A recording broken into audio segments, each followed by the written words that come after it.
Thank you all for coming. This has been a wonderful, very passionate symposium. At least the last two panels have been. I very much appreciate this, and all of our authors' insights are so valuable. Now we're going to get two more very valuable insights from an introduction from Professor Epstein and a keynote speech by Judge Rao. Without further ado, Professor Epstein, who needs no introduction, really.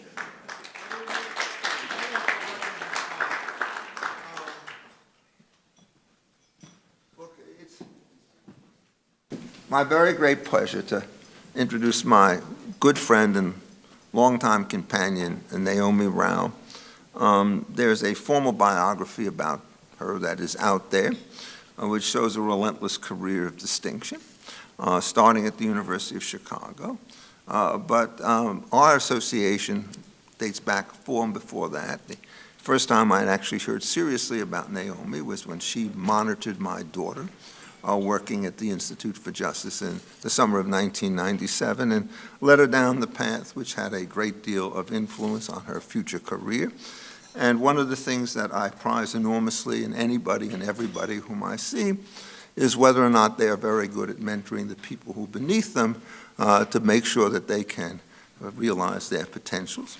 At the same time, she was the president of the Federalist Society, and she organized the National Convention, and we worked very closely on that situation, and it was a triumph of organization, balance, and good judgment and tears. So that, too, was something that happened. I've known her in so many personal ways and never have failed to see her bring out the best in other people. Her sort of consistent kindness, generosity is something that is always there. I've been fortunate enough to supply her with a fair number of clerks. Others, of course, have joined in. And, of course, you always get back feedback from both sides. And she is always gracious to the clerks, and the clerks are ecstatic about the way in which she starts to treat them. And these are the things, I think, in a contentious world, are the kind of Aristotelian virtues that we really have to praise. Now, it comes also to the question about public life. It's a deep, dark secret that she and I are both closet liberals. It's such a deep, dark secret that nobody knows that it's been said. But one of the things about Neomi, which I great deal pride about, is she does not run from her political convictions when she talks either in connection with a judicial opinion. She's not as though she's biased, she's extremely careful, but her intellectual presuppositions always come through in the way in which she starts to deal with things, most notably the suspicion that she has, which I certainly shared, about suspicion about administrative expertise on the one hand, in part because she was the head of OIRA, in part because of her stuff, and also because of the general philosophical training that when you start looking at government, it is still a wise assumption today to realize that all serious examination of public actions ought to begin under a presumption of error, which means that you have to constantly scrupularize and analyze the way in which people work. Now, I have no idea what she's going to speak about tonight. It's a big, mysterious topic, but I do know this, that anything that she is going to say is going to be worth hearing, because she is somebody who has a very powerful dual role today. She is both a distinguished appellate court judge on one of the most important courts in the country. She's also a public intellectual whose work, I think, carries influence and power outside of the judicial forum. And her speaking here today before this small and highly select group, I think, is evidence about the way in which she approaches that second cast. So it's a great pleasure to welcome her to the podium. I've been a friend of hers for a long time, and I'm very proud of the association. And so please, Neomi, come up. Judge Rao, we welcome you. Can you all hear me? Okay, great. So first of all, thanks so much to the Gray Center for the Study of the Administrative State for hosting this. It is a center near and dear to my heart, and to Adam for putting this on. Thanks to all the students here at NYU and the Journal of Law and Law and Liberty for organizing all the logistics of this. I know that is not an easy thing to do, so great job. And, special thanks to Richard Epstein for that really kind introduction. He has been a friend and mentor since I was in law school, and On this topic of the rule of law, it's hard to imagine anyone who has written more about more areas of law than Richard Epstein. And understanding the law, of course, is one of the first, is essential to living under a rule of law or through law or by law. So thank you for that great introduction. Okay, so some of the things that we've been talking about in the last couple of panels are how many administrative law doctrines are under reconsideration at the Supreme Court and also, perhaps more importantly, in the legal academy. And so this evening I thought I would explore a theme that I think runs through this reconsideration, a theme that I'm calling the missing Congress. So what do I mean by this, the missing Congress? Well, on key issues of administrative law and separation of powers, courts often ignore Congress. Many administrative law decisions focus on the trade-offs between the executive and the judiciary. They carefully examine the limits and the powers of Article 2 and Article 3. Yet often absent from the analysis is a thorough understanding of the Article 1 legislative power and its role in creating and checking the administrative state.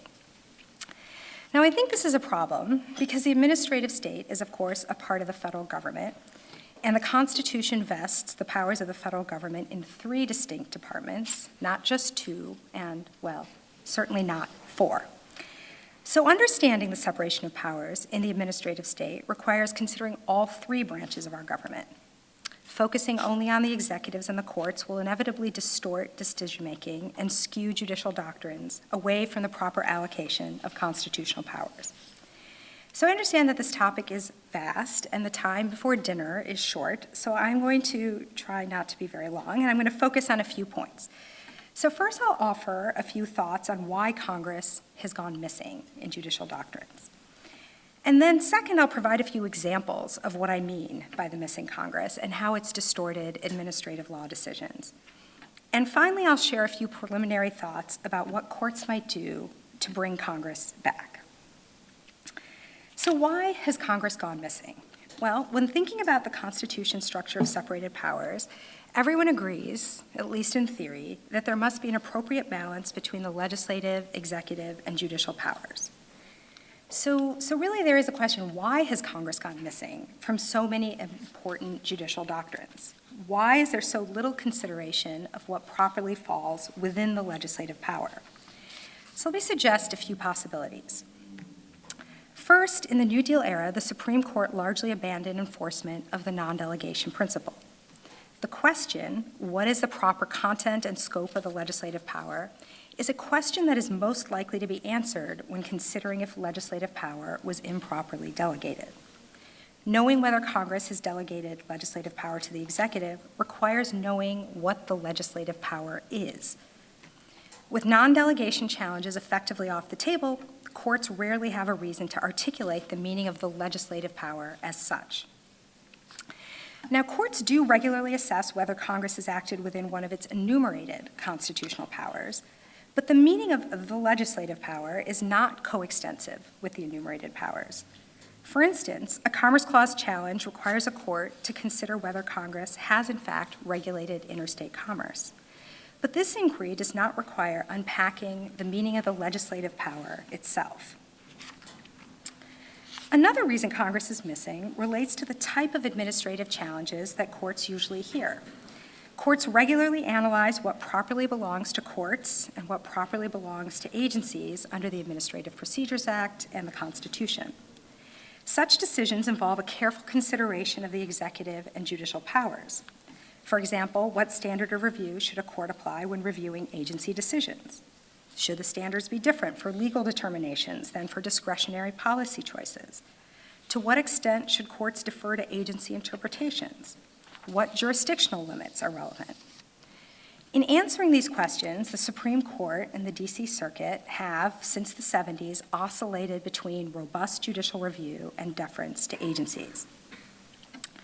So there are a number of reasons here, but administrative law often leaves Congress on the sidelines. And I think this neglect has distorted our understanding of the separation of powers in the administrative state. So while that's the case, I do take it as good news that the Supreme Court and other courts and certainly many in the academy, are rethinking how power is allocated in the administrative state. The missing Congress is a theme running through this reconsideration. One way to diagnose the limitations of the old doctrines is to see where courts have ignored or misunderstood legislative power. Likewise, one way to reset administrative law doctrines is to restore the legislative power and the essential role of Congress. So let's consider a few examples. So we will begin, where I always like to begin, with the non-delegation doctrine. Sorry, Sally. So the lax non-delegation doctrine is really certainly the foremost example of where Congress and the legislative power is missing. It should be familiar ground that Article 1 of the Constitution vests all legislative power in Congress. And that vesting means that there can be no delegation or divesting of legislative power to the executive or to the courts. This basic principle is parroted in all non-delegation cases.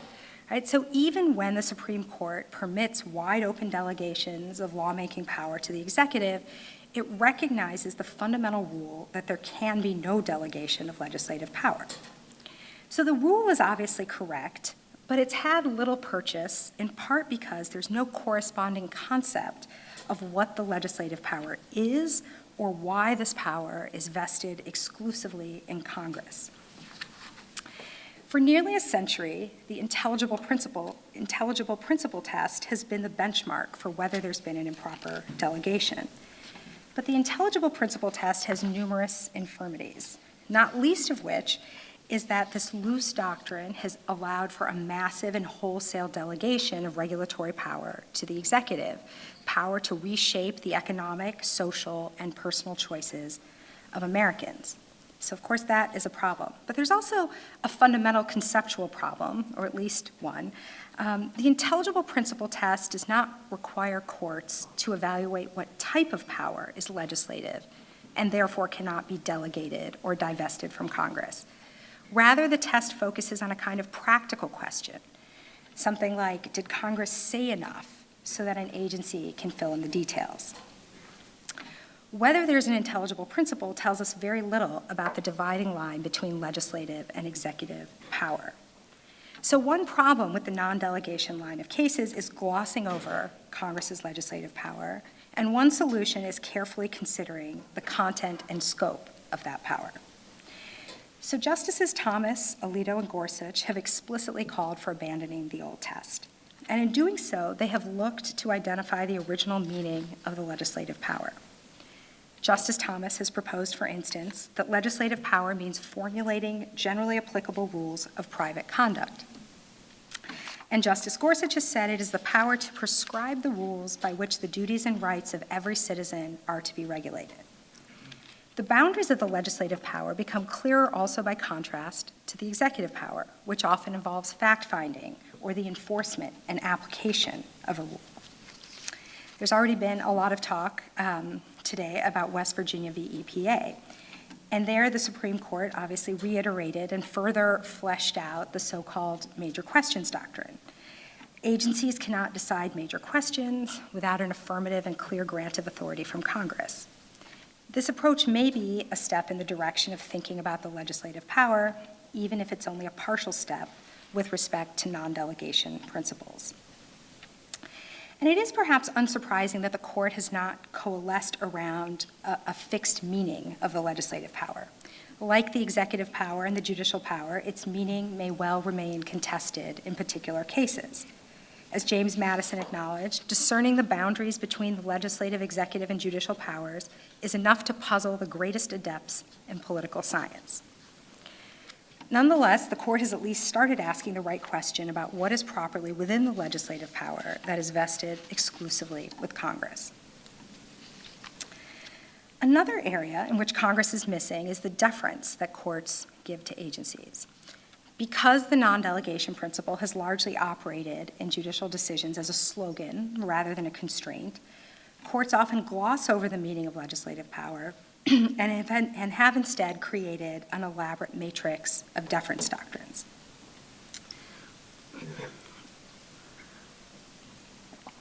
I think the fundamental zeitgeist of deference is ultimately an acceptance that far-reaching regulation of our economy and social life may be accomplished by the executive rather than by Congress.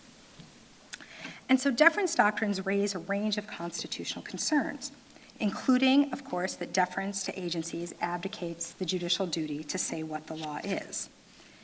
But another problem with deference is that it poses a binary choice. Should a regulatory decision be made by agencies or by courts? And in answering this question, courts are rightly mindful of the judiciary's lack of democratic accountability and expertise. Chevron deference is alive and well, at least with some lower court judges. And the reasoning behind that, that agencies are more democratically accountable and have greater expertise.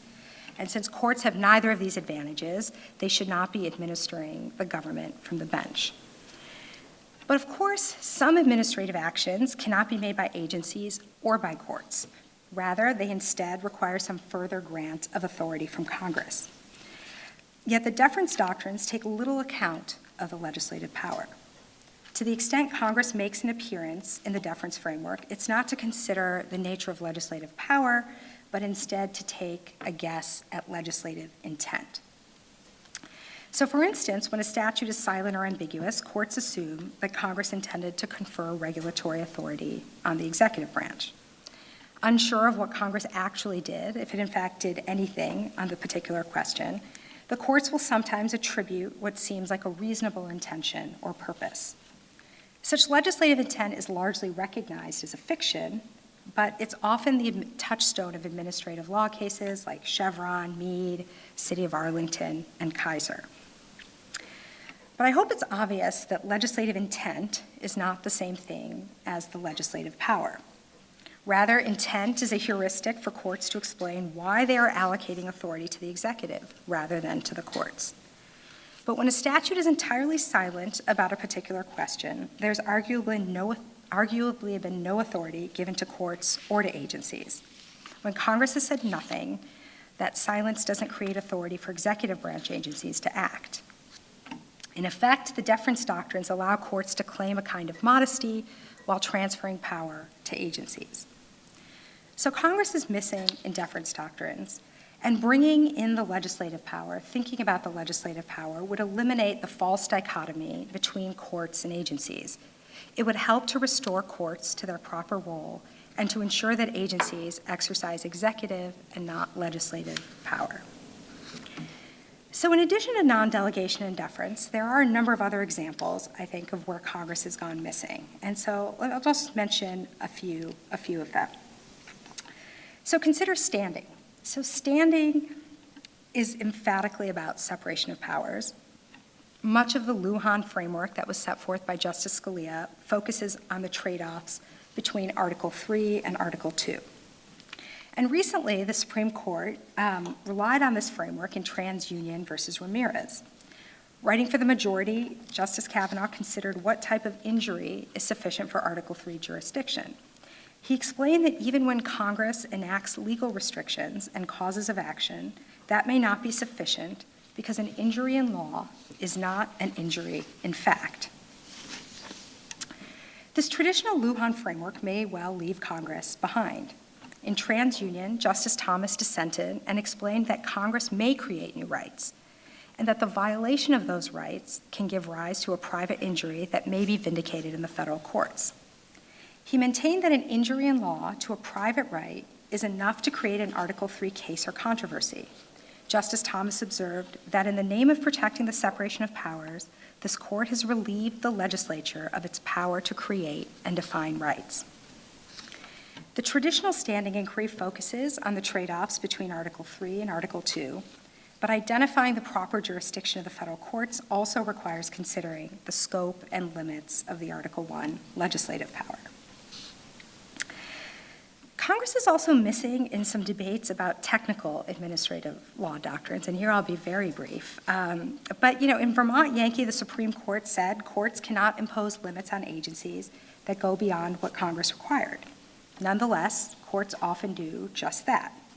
For instance, now we're really getting in the weeds, consider judicially created issue exhaustion. Congress sometimes requires parties to exhaust issues before agencies, but sometimes it does not. Can courts impose exhaustion requirements when Congress has been silent? My circuit, the DC Circuit, often requires just this kind of judicial exhaustion requirement. And the result is that individuals who are alleging private legal harms at the hands of an administrative agency are often barred from raising their claims in court. So these are just some examples of how Congress is absent and the legislative power is unexamined in administrative law. And this absence of Congress has distorted many administrative law doctrines. But the missing Congress has serious consequences for our constitutional form of government. Administrative agencies exercise expansive power over nearly every aspect of American life. They do so in a way that is deeply in tension with the Constitution. And this exercise of administrative power undermines the individual liberty at the heart of our constitutional system of government. Prohibiting agencies from exercising legislative power is perhaps the paramount way to restore the rule of law in the administrative state. But enforcing that limit requires understanding the essential substance of the legislative power. So what can be done? Well, maybe here, as in other contexts, admitting we have a problem is the first step to recovery.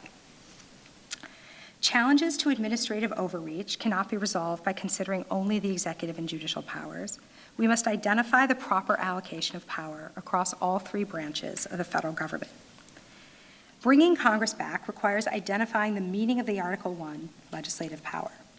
As Justice Thomas has noted in the non-delegation context, courts must first classify the type of power exercised by an agency to ensure that it exercises only executive power. And in drawing a line between executive and legislative power, we must keep in mind why the legislative power was vested exclusively in Congress. Part of that exclusive vesting is due to the fact that Congress is a collective legislative body that represents the people through democratic elections. Congress is set up to enact laws for the common good, furthering Republican values through deliberation and negotiation. Importantly, regulation by a narrow band of agency experts cannot stand in for congressional decision-making. Many of the justifications for the administrative state depend on the premise that legislation and regulation are interchangeable, that either Congress or the executive may impose generally applicable rules governing private conduct. But that premise, of course, does not fit with the Constitution. In response, many modern administrative law scholars attempt to replace the Constitution with so-called constitutional values. The Constitution, however, is not just a conglomeration of political and social values or some kind of rationality maximizing blueprint. Rather, it is a charter of government that carefully separated and assigned federal powers in order to protect individual liberty. The missing Congress is certainly not the only problem in administrative law, and restoring a proper understanding of the legislative power is not the only cure. Nevertheless, the missing Congress is a consistent theme, a root cause of the erosion of the rule of law in the administrative state. So Congress may be missing, but I think it can be rediscovered, and that would go a long way to restoring the rule of law in the administrative state. Thanks so much.